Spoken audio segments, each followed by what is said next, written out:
We'd like to welcome our author today, Jean Hanff Korelitz, who will be reading from her new book, Admission. Jean was raised in New York City and graduated from Dartmouth College Clare College in Cambridge. She's the author of several novels, the most recent of which are The White Rose and Admission, which just came out. She's also published a children's novel and a book of poems. She's also contributed many articles and essays to magazines. And she lives in Princeton with her family, the poet and professor Paul Muldoon and their children, and she works full-time as a writer and part-time as a chauffeur, i.e. mom. So I'd like to welcome Jean, and thank you very much.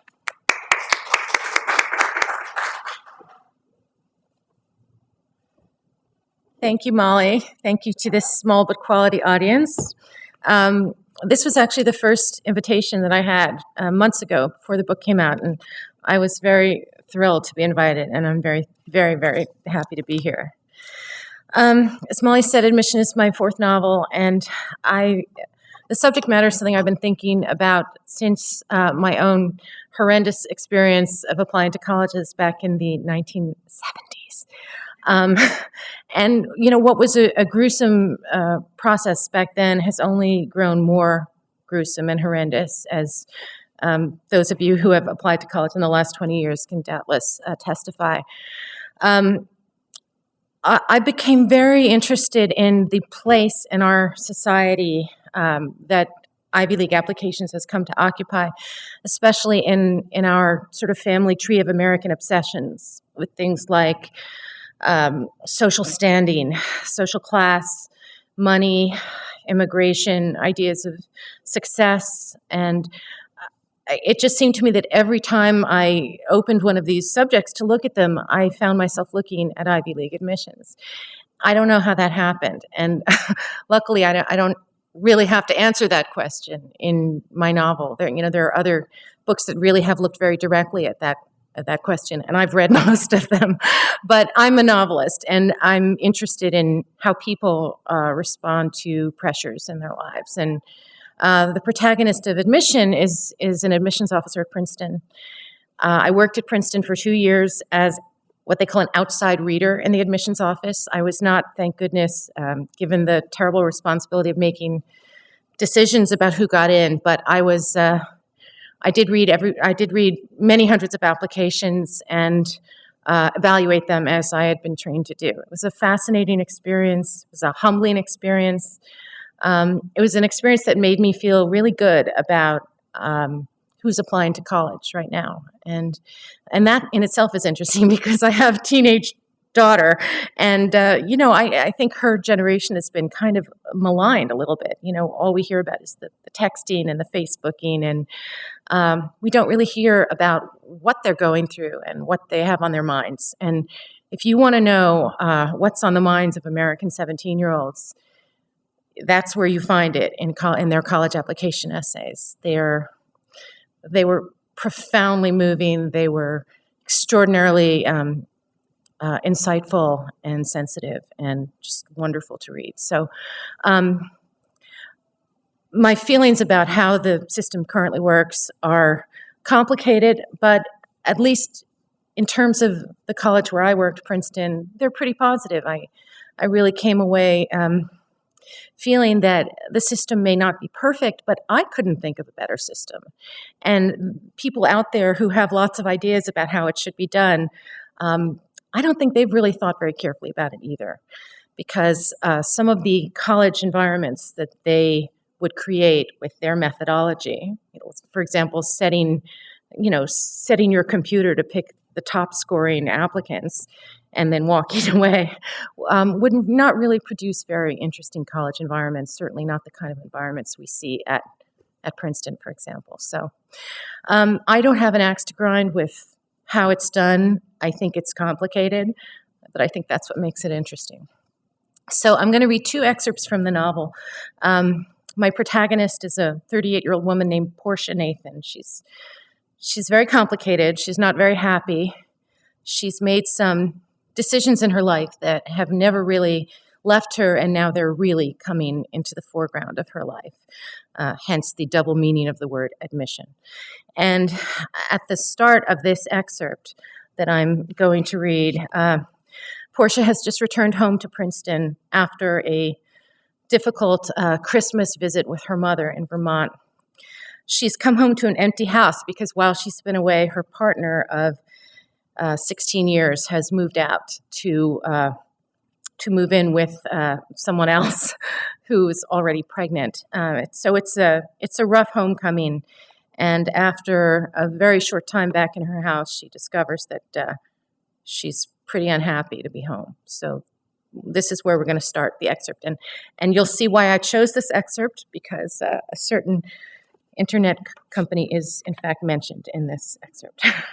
So feel free to cheer, when that happens. Standing in the dull silence of her foyer, Portia understood that she had no clear idea of what to do with herself, except to get away from this place. Methodically, she considered and rejected other places to be, including the gym, the supermarket at the end of her street, any public space downtown. At any of these, Mark and Helen might be lurking, ready to display their happiness and gestational glow. With each locale, indeed, came a jolt of distress, like a shot of black ink through the system, feathering out to each extremity before fading. It was the return of pain. Its forces rested and restored during her short distraction, and ready with a reconsidered battle plan. Considering her new circumstances, there seemed to be only one place she could retreat to, and realizing this, Portia duly began her retreat, locking the front door behind her and picking her way over the hard snow back to the car. She had been home less than half an hour. She had been able to stand being home for only half an hour. She had the sense suddenly of running before a wave. Moments later, she was cruising downtown for a parking spot. The town was wide open, and she pulled in opposite Nassau Hall, telling herself that it really was a rational, laudable thing to go to work late in the afternoon on a day when the rest of the campus was still and stony silent. This time of year, after all, was not a vacation for her.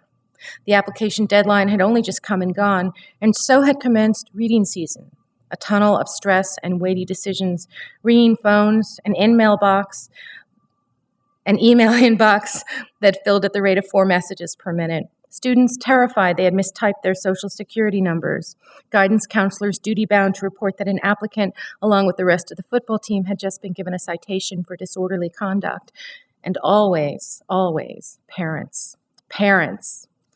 Susanna had been entirely uninvolved in Portia's own college search. She remembered one heated discussion about applying to Smith, reactionary playground for future Republican wives, or hotbed of radical lesbianism. But apart from that, it had more or less been her own show. Had Susanna read her essays, checked for spelling errors?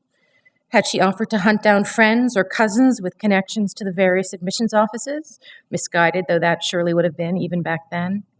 Had she, God forbid, herself called up the offices demanding to speak to whoever was in charge about the brilliance and promise of her daughter? Compared with the parents Portia was dealing with now, Susanna looked like a saint. Portia hauled her bags of folders through the Fitzrandolph gate.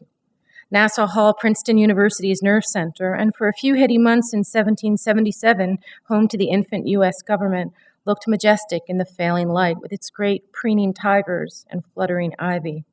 And behind it the campus unfurled, stalwart buildings linked by deserted walkways.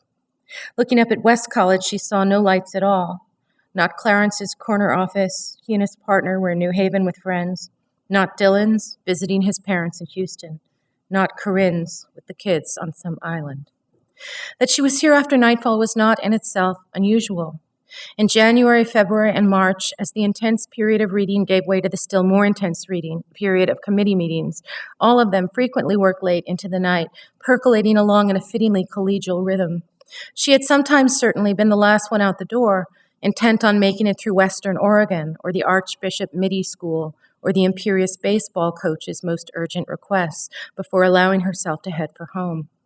But coming in like this, alone, in the darkness, to an empty building, in all these years it was a first. The unbroken line of dark windows was definitely disconcerting, but at the same time she felt some relief. There would be no one up there to question her. She opened the door with her own key and went first to the administrative warren at the back of the building, passing the abandoned receptionist's desk. She turned on the lights as she went, bathing the nondescript corridor in harsh fluorescent illumination that picked up every ding and mark on the walls, passing the silent photocopier in its alcove. Against one wall, 2 of the fax machines were lit and humming, neatly depositing pages and pages into their trays. In the cubicles, screensavers pulsed and danced. The smorgasbord of ill-judged baked goods had been cleared away, only a spattering of crumbs left behind. On Martha's desk, a phone purred forlornly, 5 times, 6 times, then went silent. It was all, in fact, very silent. She hoisted her bags onto the counter below the staff mailboxes and began to lift out handfuls of files. There were a few she'd flagged to remove at this point, and she went hunting for them now, quickly locating the fluorescent pink Post-it notes on their covers. These were folders she had questions about for one reason or another, small items she might already have dealt with if Susanna were not such a Luddite who refused to own a computer. Because she was, however, and because she did not, and because Portia had declined to drive into Hanover to undertake this sensitive business on some public terminal, she had merely flagged the files to come back to. One of these was a boy from a private day school near Boston, whose guidance counselor, a woman Portia had met when she visited the school last spring, had declined to answer 2 notable questions on the school's secondary report. Has the applicant ever been found responsible for a disciplinary violation at your school, whether related to academic misconduct or behavioral misconduct that resulted in the applicant's probation, suspension, removal, dismissal, or expulsion? Has the applicant ever been convicted of a misdemeanor, felony, or other crime? Almost always the answer to these questions was no. Sometimes it was yes, and sometimes that was not in itself the kiss of death. There were kids who'd made mistakes and grown from them. There were victims of excessive zero-tolerance school rules, suspended for carrying a loaded water pistol or pointing a finger and declaring bang. There was even the occasional Jean Valjean crime of necessity. She had never forgotten the boy from Oregon who had shoplifted liver for his family. Liver, if only he had been a stronger student. But she could not remember a single instance in which the guidance counselor had declined to answer these questions. It could, of course, be an oversight, a typo. But at this school, with tuition upward of $25,000 a year and a student parking lot crowded with Lexus coupes and BMWs, Portia suspected not. Another worrying application was from a Rhode Island girl whose complex, mellifluous essay was somewhat at odds with her low English grades and poor score on the writing section of the SAT, not to mention the fact that the favorite book listed in the few details section was Pride and Privilege by Jane Austen. That's Austin.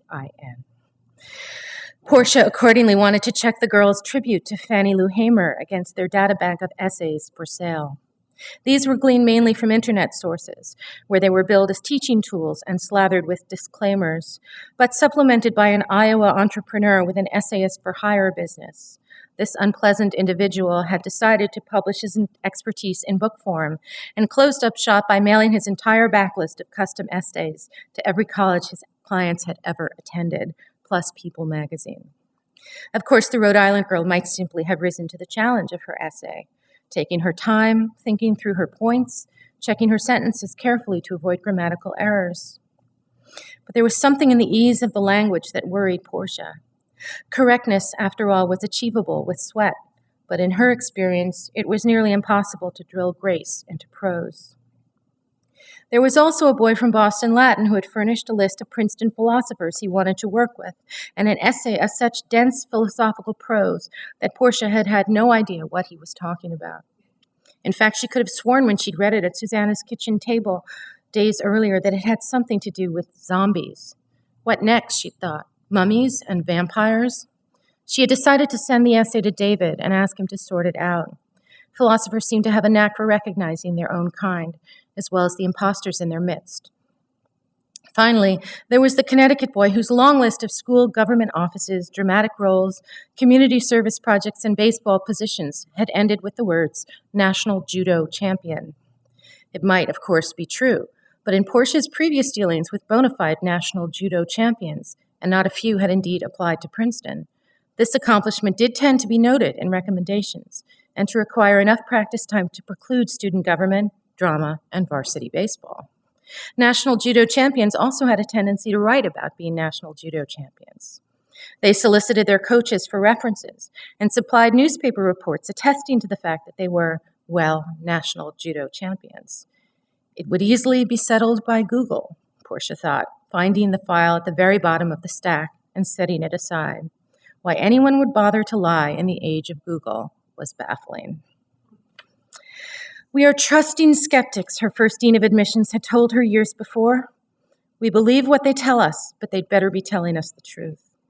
This was Harold Mchenry, the soon-to-be former dean of admissions at Dartmouth, who had hauled her aboard the profession in the spring of her final Dartmouth year.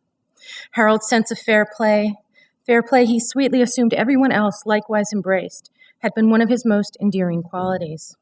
He had a horror of the so-called new rules of admissions, the outsmarting and end runs and decoding now rampant out there, the snake oil salesman promising to package and sell your kid to his or her school of choice. For as long as he could, and longer perhaps than he should have, Harold stubbornly regarded each application as an open, invigorating conversation between his staff and the applicant, in which there could be no dissembling on either side. He expected total candor from each applicant and maintained that expectation even after little wildfires of scandal broke through the industry in the 1990s. Kids getting other kids to take their SATs for them, applicants who wrote their own recommendations, people pretending to be Rothschilds and ranch hands.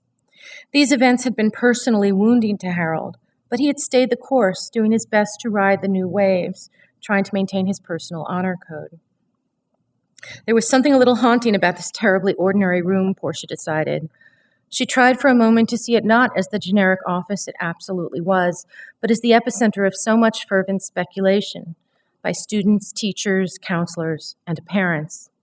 To them, this utilitarian space was the holding pen where their child and all his or her antagonists were gathered, vetted, directed, shunted into narrower and narrower corridors, leading to smaller and smaller vestibules, where they were commanded to wait in mute distress, face to face with their most closely matched fellow aspirants. Wrestlers here, legacies there, Pakistanis to the right, woodwinds, novelists, witheringly brilliant mathematicians, faculty kids, staff kids, movie star kids, movie stars, ordinary decent kids, good debaters, great debaters, boys who wanted to be Brian Greene, girls who wanted to be Stephen Sondheim, or Meg Whitman, or Quentin Tarantino. There was, for instance, one tiny chamber in which the diver from Wisconsin sat knee to bandaged knee with the diver from Maine, the lounge where the girls from MIT's Women's Technology program were briefly, uncomfortably reunited. The claustrophobic cubicle where the classically trained soprano from Florida eyed the classically trained soprano from Los Angeles and the classically trained soprano from Cleveland. That it didn't actually work like this was not even relevant, because Portia understood the symbolic power of this place, banal as it was. That power was even greater, than she suspected, than the symbolic power of their individual offices upstairs. She had been inside the machine for so long that she sometimes forgot how this applying to college thing had looked from the outside, but it did come back, vividly back, when she tried to remember.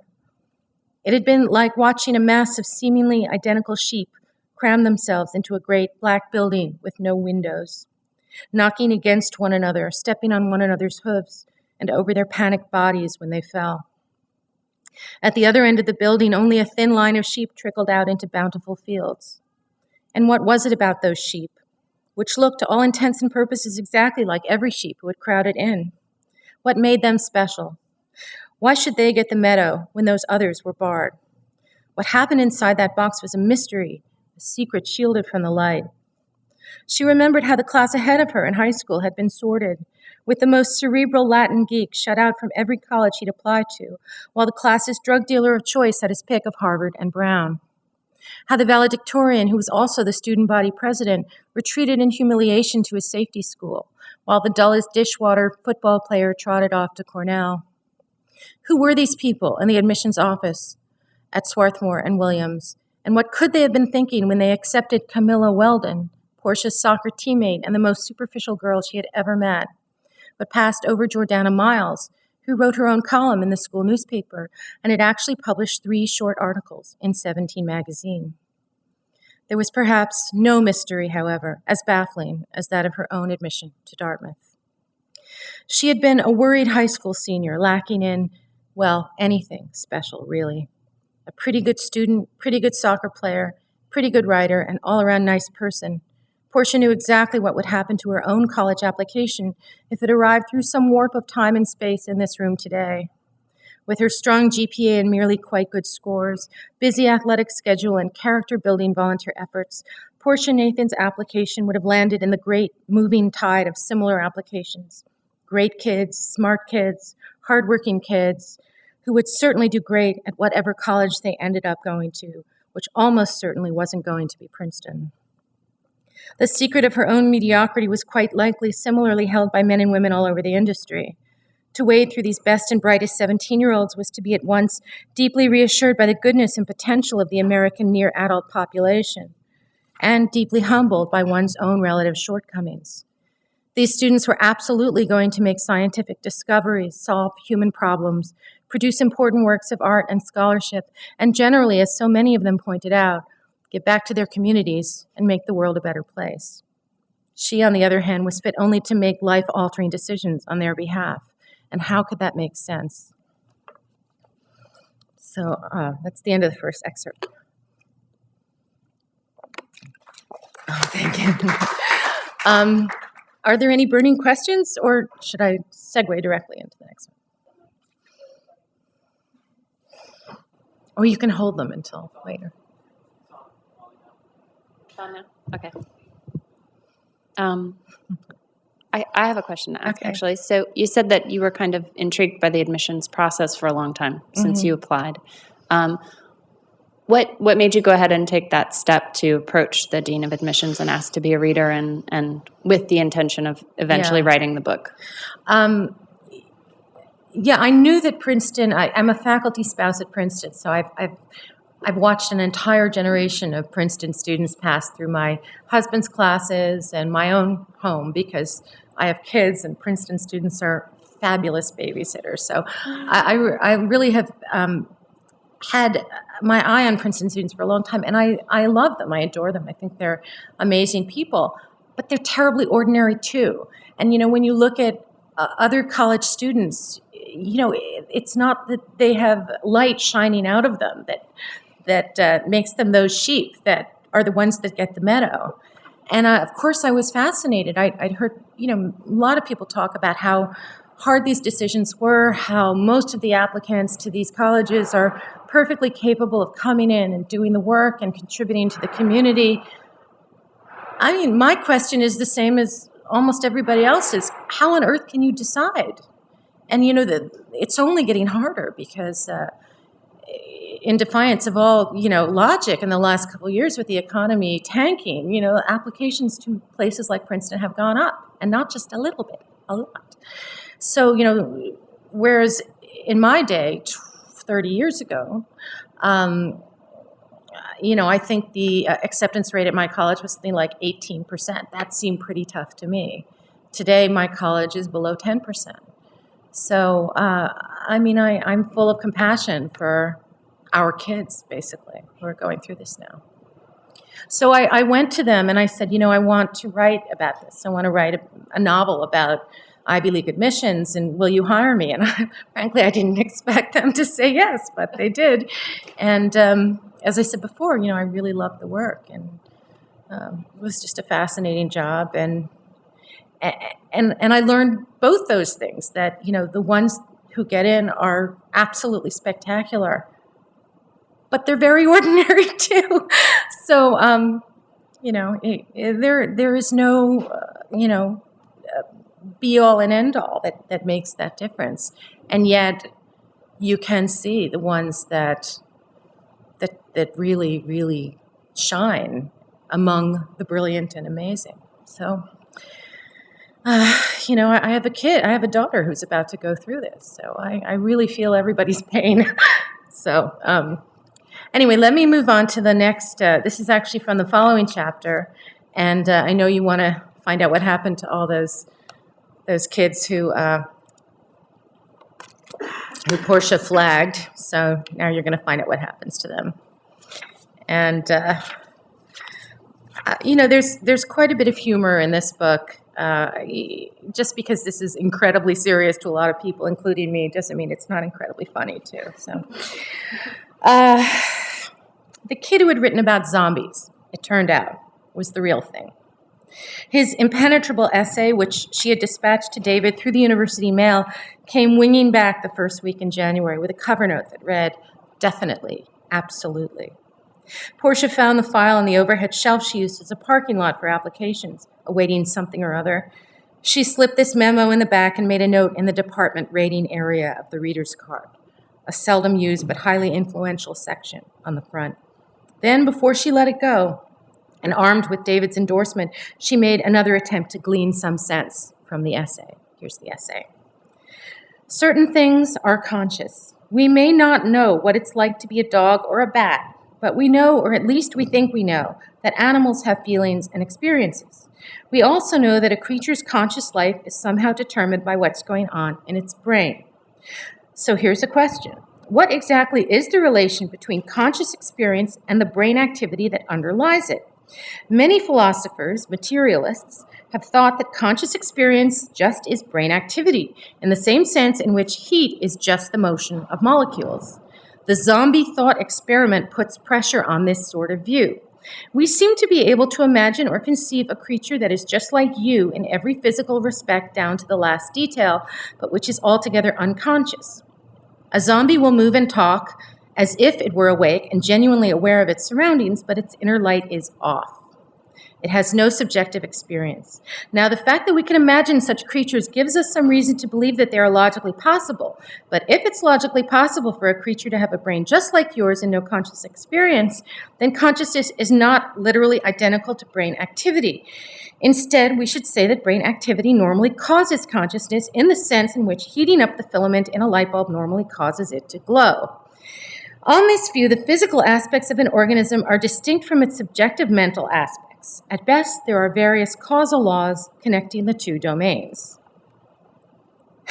She read this twice, but could not follow the logic, past the point about the inner light being off. Did this, in fact, indicate that her own inner light was off? Nonetheless, she wrote her summary and checked high priority admit at the bottom of the card, then put the file in the pile of folders to go to Corinne for second reading. Her colleagues were all in the early stages of their shared annual affliction. The traveling was done for the year, and what remained was this confluence of the cold and winter, and the all-in-our-hands sense of bleak responsibility. To the trustees and faculty, of course, and to the guidance counselors who were, for better or worse, their partners in the work of getting the right students into the freshman class.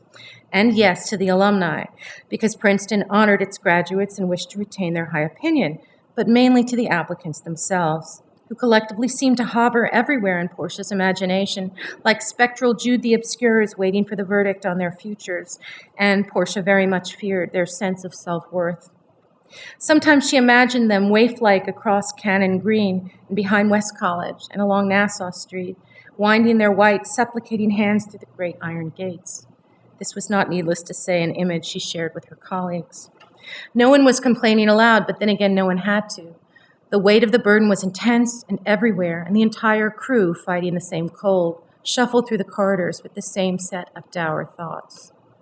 Portia, too, was well into her winter sinus misery, a malady that typically began after New Year's, did battle with a tag team of antibiotics over the winter months, and finally surrendered to modern medicine just in time for the pollen surge in April. It had begun right on schedule the week she returned from Vermont, flickering behind her cheekbones as the year turned, sneaking tendrils of pain along the facial nerves, coiling around her ears and scalp. At her appointment with the internist, she got a prescription for Ceftin, the best of a bad lot, and asked for Ambien, which she had been given but was not yet brave enough to use. Instead, she lay in bed, timing the pounding in her head against the dull clicking of the bedside clock, feeling the pain across her entire face, as if the bones of her skull were contracting steadily, the flesh struggling against containment. This was not an effective sleep aid. The house would not seem to warm up, and she wondered if there was something she was supposed to have done to the boiler after her return, but the boiler was Mark's domain, and she did not want to ask him about it. She did not want to ask him about anything. She did not want her reverie that he did not exist, and that therefore nothing had happened between them to be broken. Besides, she was hardly at home, so it hardly mattered that she was cold. Once again this year, the applications had jumped.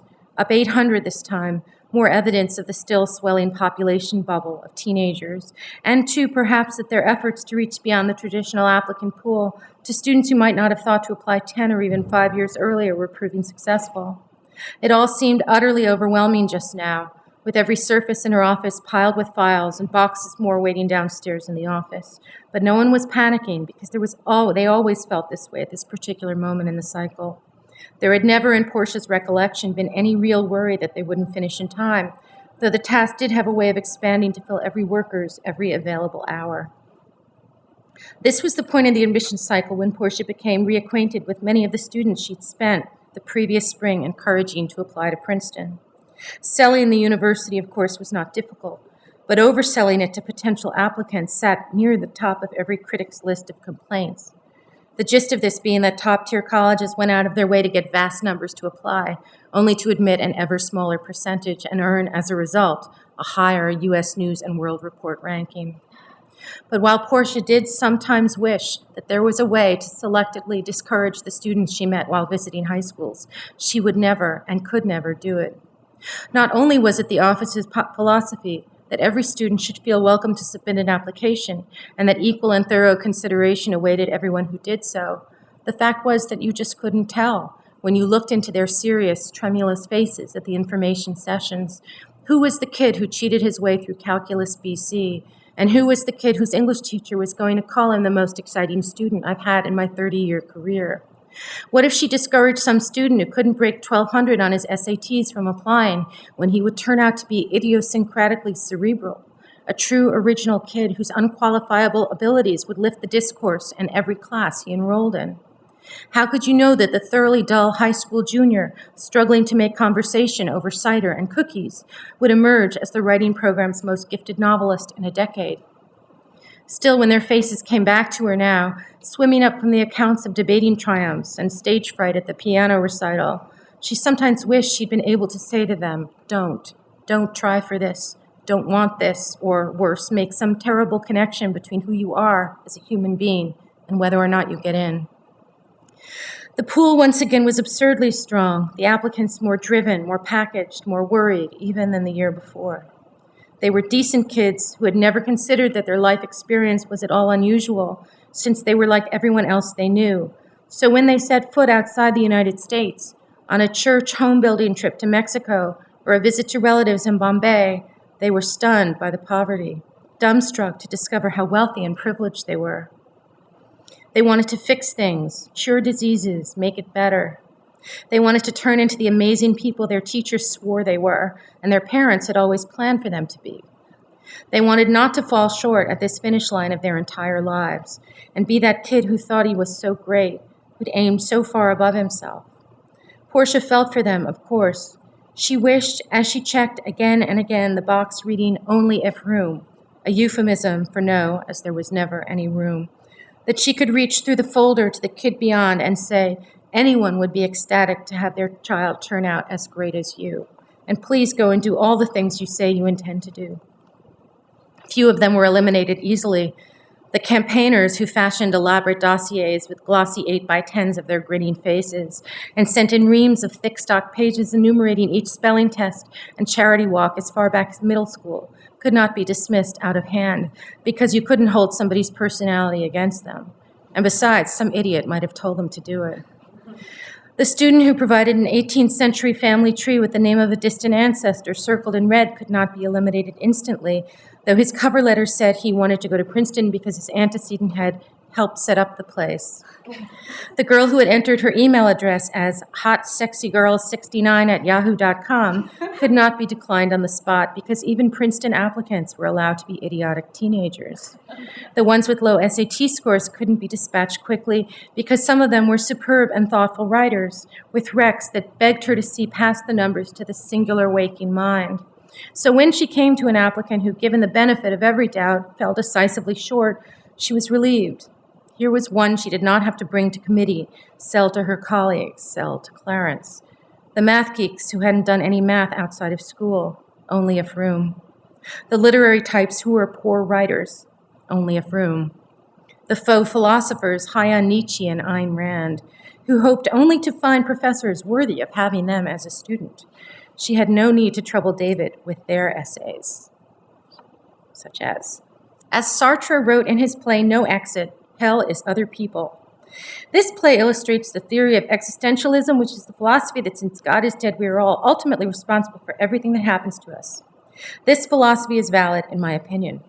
When I first read Sartre's play, I realized that other people are cowards who hide behind religion and rules and laws. They think that their lives are not really up to them, and this makes them lazy and complacent.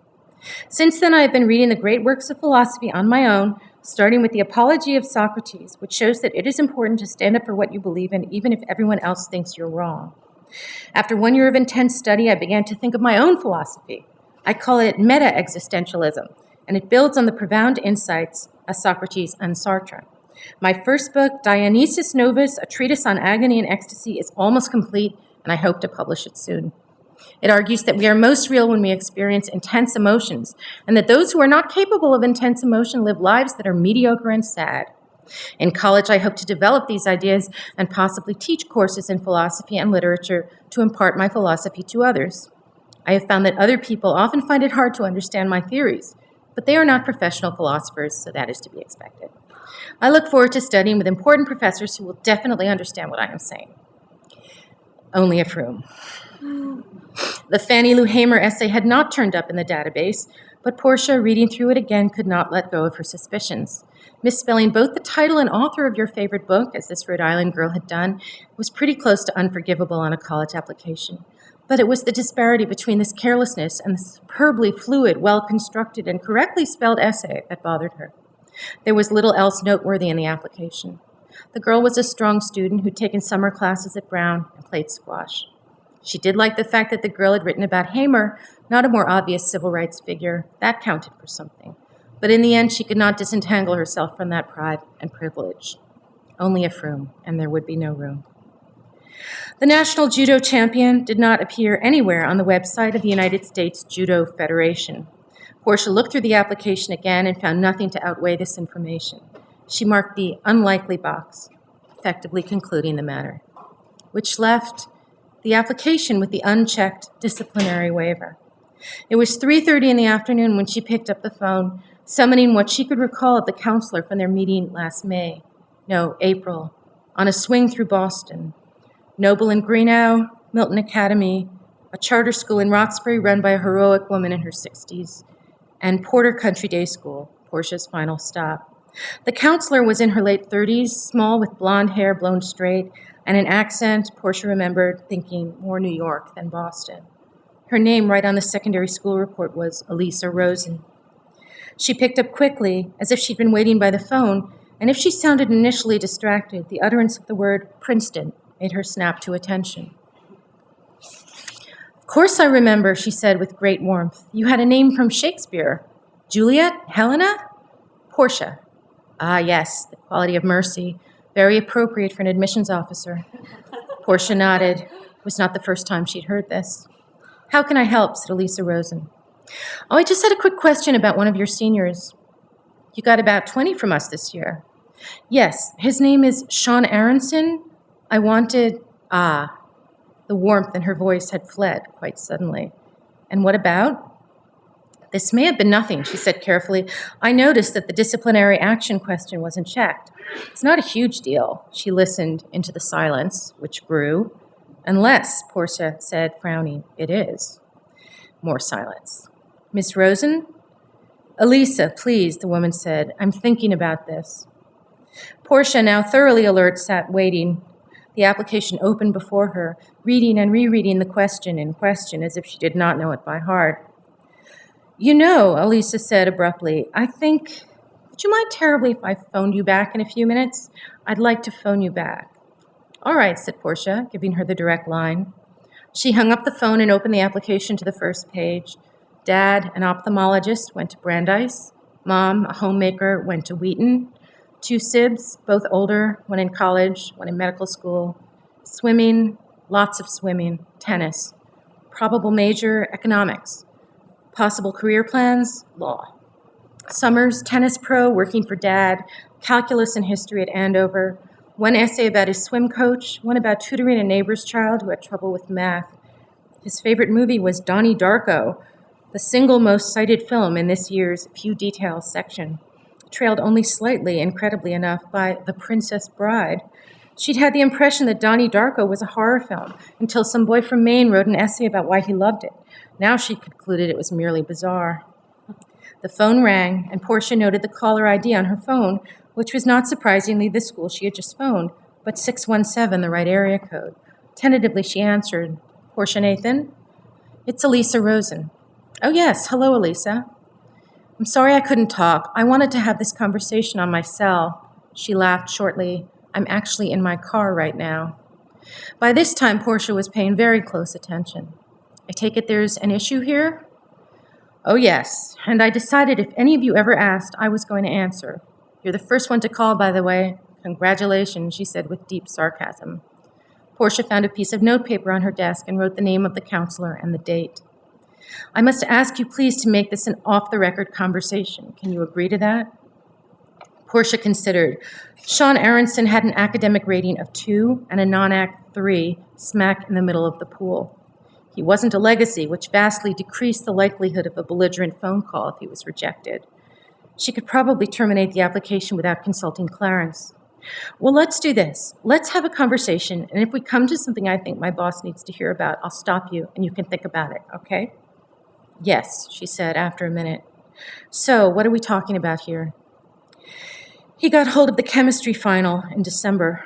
We have no idea how. His teacher has no idea how. Apparently, he sold it to at least 2 of his classmates, but we can't compel him to tell us who they are, which hasn't done wonders for our morale. Plus, when I first met with him before Christmas, he very clearly implied that he'd done it before. He wanted us to know he'd been having his way with the system for a while." Portia, listening, turned over the pages of the file to the secondary school transcript, A's and A-minuses, with, appropriately enough, a single B+ in Foundations of Ethics, junior year. "So he was suspended then?" "Well, that's just it. His father told us that if we suspended him or did anything to the transcript or the recommendations, he'd sue the school. He also told our headmaster he was prepared to claim the chemistry teacher had given Sean the answers as part of an attempted seduction, and he was ready to make a sexual harassment charge. And the chemistry teacher does happen to be gay, which didn't help. So we were in meetings for days with our attorney, and we finally felt we just had to let it go. We had to," she said defensively. "We didn't want to. I mean, what I've told you, it doesn't even scratch the surface of how truly gruesome it was.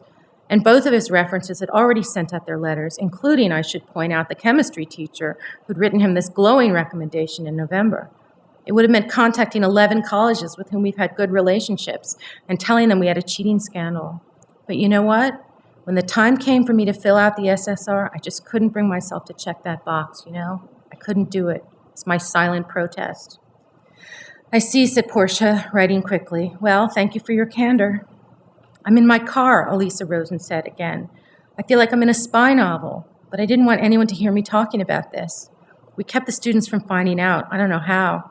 But if we hadn't, we'd have been overrun with parents demanding we throw him out and inform the colleges. They don't want Sean taking their kid's place, and I have to tell you, I don't really blame them. But you know what I hate most about this whole thing?" "What?" Portia asked. "I hate the fact that he's actually a sweet kid. Seriously.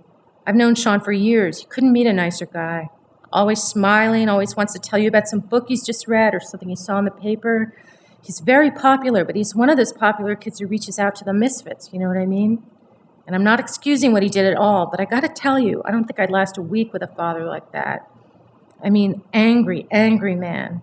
I could hear him screaming at his son outside in the parking lot after our meeting. I wanted to call Child Protective Services." "Okay," said Portia, frowning. "So I'm just telling you this is what happened. And I have no idea what he'll be like when he gets away from home. I mean, Sean is really smart, really capable. He can absolutely handle the work at Princeton, and I'm sure he'd be an asset to the university. But it's right that you have the information. Are there any other applicants you'd like to discuss?" she said hopefully. I'm just going to stop there. Thank you so much. I do the other thing?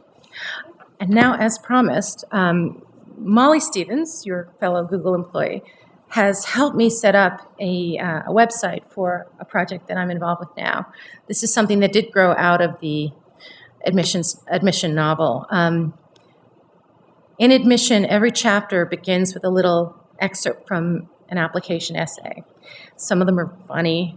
I accompany the a cappella choir, one of my personal favorites. Some of them are quite serious, but the potential for satire is so unignorable. And I have a friend who's gone through several of his children applying to college, and at one point he went to Barnes & Noble to try and find a book about how to write a college essay, and he was so overwhelmed by how grim most of them were. He called me and he said, what the world really needs is a book of the worst college essays. So that's what we're trying to compile. We are looking for the most imbecilic, absurd, excessive college essays, and we want people to write them for us, and they're very hard to write. We've turned down, I feel like a Princeton University admissions officer, we've turned down most of the essays that have been submitted to our website, but I brought a couple of our best ones to read to you to give you the idea of what we're looking for, and maybe this will inspire some of you to try your hand at this, because we need more. And if you have friends who you think might like this assignment, please have them look at our website, which is funniestcollegeessays.com. www.funniestcollegeessays.com. Okay, here's one of my favorites. From the time I was in the Odyssey program for gifted students in the 3rd grade, I have worn the Harvard baseball cap that my uncle Kenneth Bredstein, Harvard 72, a major endower to Harvard, bought me. Of course, being respectful, I never wore my Harvard cap in class, only in the corridors, on the street, and everywhere else. If you look at my photo closely, you'll see the proof, because I have permanent hat head, thin hair on top and on the sides. It bunches out around my ears. In 9th grade, I almost won the regional high school science fair for my study of the social systems of ants, but someone jiggled the table and my jar of ants crashed to the floor, and the other competitors stepped on them. In 10th grade honors history, my teacher told me that I could have won the Historical Society Award for the colonial newspaper that I wrote, but the glue I used to put the newspaper together made the pages bleed into one another. If it had done that immediately, I never would have handed it in that way. Unfortunately, it waited until I had handed it in to bleed. And last year, I was absolutely assured that I was going to win the junior class thespian award for my portrayal of the wandering minstrel Nanky Poo, until the costume mistress, who has always behaved toward me in an antagonistic manner, for some reason she has never deigned to inform me of, switched my wooden sandals with those of Coco, the Lord High Executioner, and as a result, I slipped off the stage while wandering. Also, this past summer, I could have gone to Yugoslavia with my soccer team, but I didn't want to do anything to harm my straight A average, so I went to summer school while everyone else was hanging out in the mall and taking who knows what drugs. My favorite book is Catcher in the Rye because I identify with Holden Caulfield, who is in therapy like me, but I would never go to a prostitute like he did. Also, I'm an extremely moral person who only wants to use my many talents and strong work ethic to give back to my community. For example, the summer before my junior year, I went to the Mitzvah Corps at Rutgers University. We had choices. We could work in a soup kitchen or be a counselor at an inner-city camp or in a camp for adults with disabilities or with senior citizens. I chose to do all of them. They said it couldn't be done, but my uncle Kenneth Bredstein, Harvard 72, hired me a limousine so I could show up in each place for an hour a day. That fall, I won the Rotary Club photography contest with my photos of the astonished faces of the inner-city kids and the homeless people when I showed up in that limousine. When I graduate, my uncle, Kenneth Bredstein, Harvard 72, has promised to give me $1,000 toward my future tuition to Harvard, a small percentage of what he'll give to Harvard when I'm admitted. I hope that you will accept me into Harvard. Not only will I be forever grateful, but my uncle, the endower, Kenneth Bredstein, Harvard 72, will be forever grateful too. That was written by Rochelle Jewel Shapiro. She teaches the Writing the Personal Essay course at UCLA Extension. And that was one of the first essays that we accepted. Okay, here's another one. It's not titled. It goes like this. My favorite saying is, no guts, no glory. I can't recall who said it first, but whenever I am in trouble or facing a big challenge, I think about this saying. In life, just like on the playing field, You always have to bring your A game. You have to step up to the plate and give 110% if you really want to turn up the heat on the competition and take things to the next level. Sure, some people may say it's only a game, but this is true for the game of life, just like everything else. The fact is that anything worth doing is worth doing well, and every one of us controls our own destiny. If you just take life one game at a time and be the best you can be, that's all anyone can ask of you. I know what it's like when it's crunch time and our backs are against the wall. Those are the times when you have to circle the wagons. There may have been occasions when my team is in the dumps because things are going south, but we never say die. Defeat is a bitter pill to swallow, but sometimes it just isn't our day. Nobody ever promised us a rose garden. The game may not be a cakewalk, but to me, a tough competitor is a wake-up call. Even if the game is a nail-biter, there's nothing like snatching victory from the jaws of defeat. The crowd goes wild, and it's time to rewrite the record books. My teammates are like my family, and every game is a team effort. No one asks for personal glory, and no one gets it. After all, there's no I in team. The days we experience the thrill of victory are the days that make you want to get out of bed in the morning, but no one knows what that day will bring. I truly believe that everything happens for a reason, and life never shuts a door without opening a window. In trying times such as these, you can't do better than live by the golden rule. If everyone did, the world would be a better place. So, once again, that's www.funniestcollegeessays.com, and I hope you'll all have a look at it, and please send us essays, because we really want them. Yeah. I have some friends that I think might be able to contribute, so I'll certainly pass that along. I'm curious about your introductory comments. I very much agree with some of the things you said in terms of the somewhat negative light that a lot of the youth in this country is being portrayed in, and I personally have a number of very close ties to Princeton, so this is quite comical for me. And I agree that, while wonderful, many of them are very normal. My brother probably wouldn't appreciate that. But in any case, I'm wondering, I see as an older sibling and relative, I do see incredible talent and interest in improving the world, but I'm wondering what your perspective, both from your involvement with the university and then, as a writer and as a parent, it seems to me to some degree that whether it's the application process or the packaging that you mentioned, that there's so much pressure and there's this innocence lost. I know. That I feel. And so I'm just wondering your perspective on that. I think it's one of so many ironies of the process that it takes place at this point in the development of young people, because young people are idiots. I mean, they're imbeciles. Teenagers behave like complete imbeciles. But here's the point. Don't we want them to? Would we rather that phase of behaving irrationally, comes in the 30s or the 40s? No, this is when we want them to behave badly. This is when we want them to make mistakes. This is when we want them to take these detours that, sometimes the only information that can be gleaned from the detour is, I don't want to do that anymore. I don't want to be that kind of person that I just spent the last half a year being. And yet, we now have this microscope over these couple of years. And it's a great, great shame. And one of the first things that we were taught in our training is the process does not favor the late bloomer. But look at the late bloomers among us who have enriched all of our lives. And it's very sad, and I think the people who make these decisions are very aware of it, but what can they do? They're not fortune tellers, so you don't get a crystal ball, and it's very sad.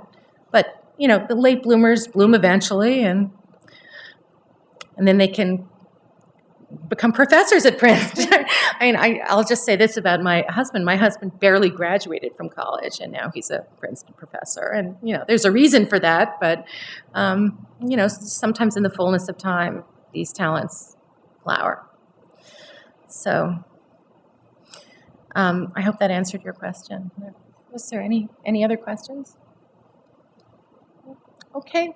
Thank you so much for having me. It was really a pleasure. Thank you. Thank you.